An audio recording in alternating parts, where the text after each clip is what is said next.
video kali ini saya akan memberitahu bahwa di Menara itu sedang ada Kiai Haji Ahmad Mustafa Bisri atau yang sering dipanggil dengan Gusmus.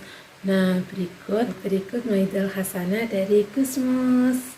Wahi wa barakatuh. Alhamdulillahirabbil alamin wassalatu wassalamu ala asyrafil anbiya'i wal mursalin sayyidina wa maulana Muhammadin wa ala alihi wa sahbihi ajma'in, amma ba'd. Hadaratil afadil sadatil masyayikh wal asatidzah al aizza, para sepuh, bini sepuh, sesepuh, ibu-ibu, bapak-bapak, saudara-saudaraku sekalian yang saya cintai, rahimakumullah. Alhamdulillah wa syukurillah, saya diperkenankan Allah untuk sowan panjenengan semua di depan Menara Kudus ini dalam rangka taksis masjid dan Menara Kudus ini sendiri. Mudah-mudahan perjumpaan kita dalam majelis yang baik, dalam rangka yang baik, mendapat ridho dari Allah Subhanahu wa Ta'ala, manfaat dan barokah fid-dini wa dunya wal akhirah. Ini tadi Kiai Jadul, Kiai Chandra tadi kok tidak disebut mau'idhah, saya disebut mau'idhah sendiri. Nanti bisa menimbulkan kecemburuan orang menamakan dirinya sufi barang, sufi bakas bisyar.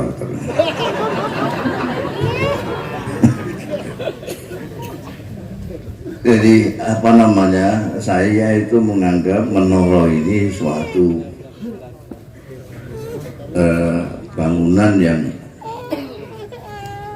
istimewa sekali. Peninggalan Sunan Kudus ini saya tidak akan bicara sampai muntaha, sidratul muntaha segala macam. Saya cuma ingin sedikit aja bicara tentang ruhut dakwahnya para wali-wali, khususnya Sunan Kudus. Cerita-cerita mengenai apa namanya dakwahnya Sunan Kudus yang ada hendak nyembelih sapi barang itu saya masih kecil sudah dengar saya sebelum Pak Chandra Malik cerita, saya sudah dengar. Saya sudah diketahui semua. Itu semua adalah cuma sedikit dari fenomena bagaimana dakwah dari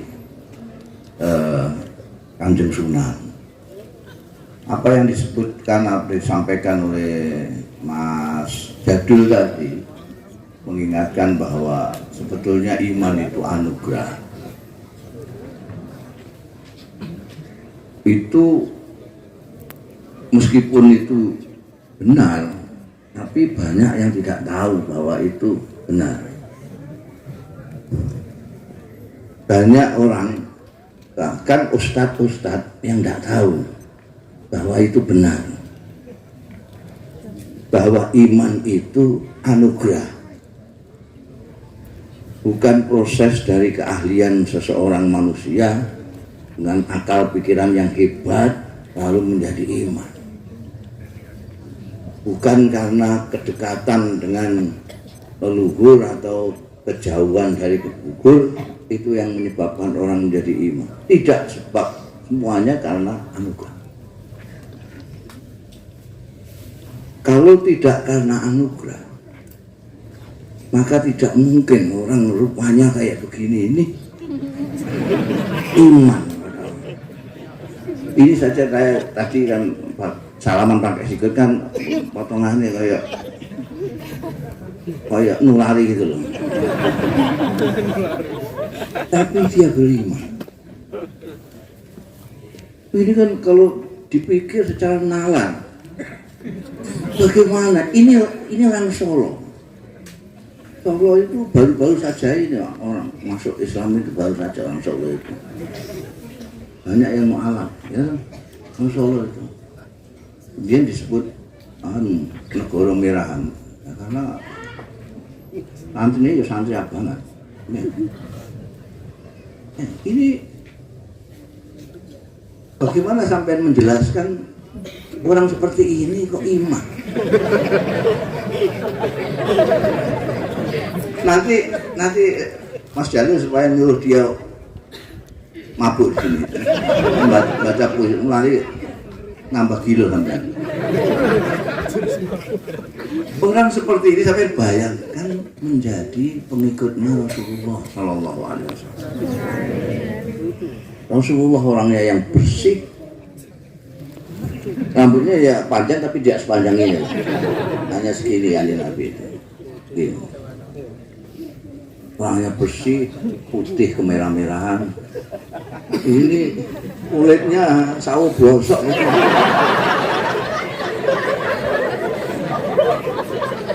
Kok bisa ikut Kanjeng Nabi? Gimana?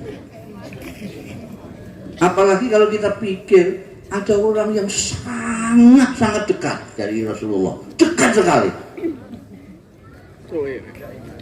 Bukan hanya dekat secara fisik, rumahnya dekat, tonggopat. Dia ini paman cer dari Rasulullah Sallallahu Alaihi Wasallam. Paman cer, karena dia itu saudaranya Said Abdullah. Bukan hanya tonggopet, bukan hanya paman cer. Dia ini besanan dengan Kanjeng Nabi, anak dua, bukan satu anak. Orang besanan anak dua itu jarang sekali. Ini orang besanan dengan Kanjeng Nabi, anak dua. Dia punya anak laki-laki, Utbah sama Utaibah, dikawinkan sama Sayyidah Ruqayyah dan Sayyidah Ummi Kulsum, putri-putrinya Kanjeng Nabi. Orang yang sedekat itu bukan hanya tidak iman, bukan saja tidak ikut Kanjeng Nabi. Ketika diajak Kanjeng Nabi itu malah miso. Oh dijak gak gelem kok miso. Kan aneh itu. Semarang, gua adik bajingan, gua ngejak-ngejak Semarang itu.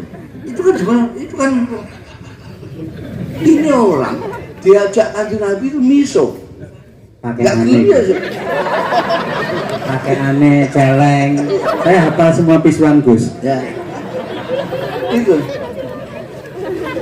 Jadi orang sedekat itu diajak Kanjeng Nabi untuk ikut Kanjeng Nabi, iman itu tidak mau. Bukan hanya tidak mau, tapi mencaci maki. Lah orang ada yang sejauh ini kok ikut iman, itu tidak masuk akal. Sampai tanyakan kepada siapapun, profesor-profesor yang budak-budak, saya tanya untuk menjelaskan bagaimana orang yang sedekat itu, tonggopet, paman cer, besanan anak dua, tidak iman. Orang yang seperti ini iman. Tanyakan pada profesor-profesor budak, nanti kan tambah budak dia.